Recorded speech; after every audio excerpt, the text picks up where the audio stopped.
Hello मित्रों, कैसे हैं आप सब। नमस्कार, मेरा नाम है विकास कुमार।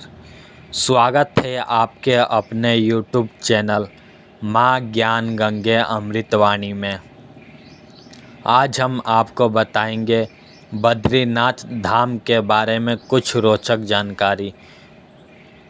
अगर हमारे द्वारा दी हुई जानकारी आपको पसंद आती है तो आप हमारे यूट्यूब चैनल माँ ज्ञान गंगे अमृतवाणी को ज़रूर से ज़रूर सब्सक्राइब करें। बद्रीनाथ धाम। बद्रीनाथ मंदिर को बद्री नारायण मंदिर भी कहा जाता है, जो अलकनंदा नदी के किनारे उत्तराखंड राज्य में स्थित है। यह मंदिर भगवान विष्णु के रूप बद्रीनाथ को समर्पित है। यह हिंदुओं के 4 धामों में से एक है। ऋषिकेश से 294 किलोमीटर की दूरी पर उत्तर दिशा में स्थित यह मंदिर है। यह पंच बद्री में से एक बद्री भी है। उत्तराखंड में पंच बद्री, पंच केदार तथा पंच प्रयाग पौराणिक दृष्टि से तथा हिंदू धर्म की दृष्टि से महत्वपूर्ण है। बद्रीनाथ मंदिर। बद्रीनाथ धाम 4 धामों में से एक है। इसके धाम के बारे में यह कहावत है कि जो जाए बद्री वो ना आए उदरी, यानी जो व्यक्ति बद्रीनाथ के दर्शन कर लेता है उसे पुनः माता के उदर यानी गर्भ में फिर नहीं आना पड़ता है।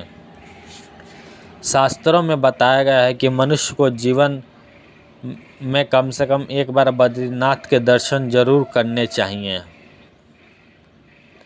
अलकनंदा। बद्रीनाथ के चरण को पखारती अलकनंदा नदी। सतयुग तक हर व्यक्ति को भगवान विष्णु के साक्षात दर्शन हुआ करते थे।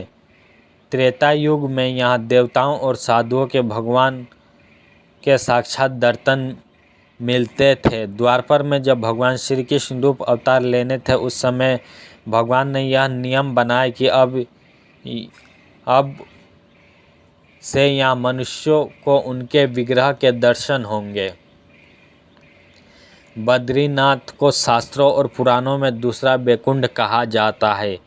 एक बैकुंठ क्षीर सागर में है जहाँ भगवान विष्णु निवास करते हैं, और विष्णु का दूसरा निवास बद्रीनाथ है जो धरती पर मौजूद है।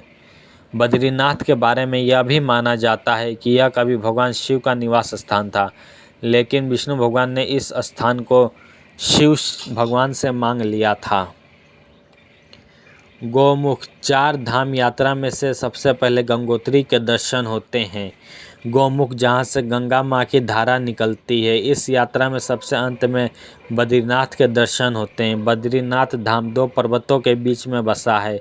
इसे नर नारायण पर्वत कहा जाता है। कहते हैं कि भगवान विष्णु के अंश और नारायण ने तपस्या की थी। नर अगले जन्म में अर्जुन और नारायण श्री कृष्ण हुए थे।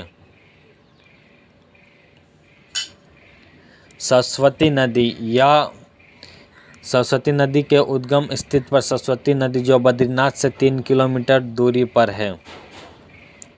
बद्रीनाथ के पुजारी शंकराचार्य के वंशज होते हैं जो रावल कहलाते हैं। यह जब तक रावल के पद पर रहते हैं इन्हें ब्रह्मचार्य का पालन करना होता है। रावल के लिए स्त्रियों का स्पर्श भी पाप माना जाता है।